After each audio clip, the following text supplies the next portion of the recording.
there are two types of Zoom recording.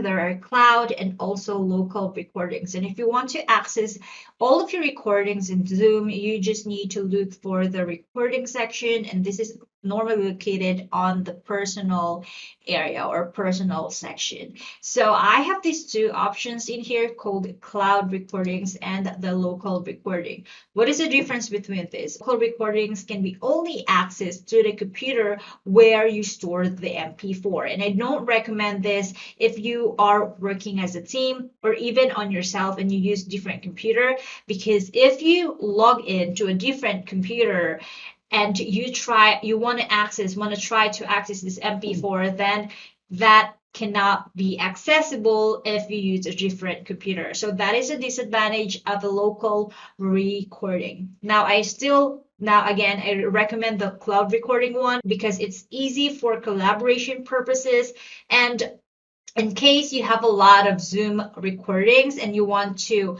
look for a specific recording, you can either use the advanced search section by finding, if you're already sure or you have a clear date of when that recording happened. But the easiest way for you to do is use the text field transcript. Now, if I type in marketing mistakes in here, which is the normal thing that my boss say every time she done her podcast, I can see all of the stuff in here related to the marketing mistakes. You can also export all of these meetings into CSV format if you want to have if you want to see the list of recordings that you have done so far.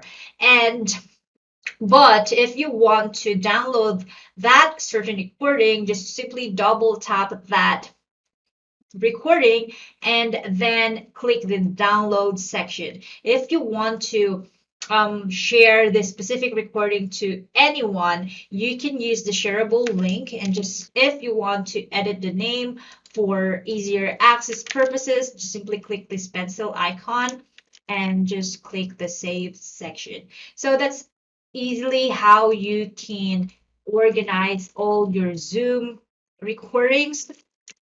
And yeah, if you have any question, please let me know.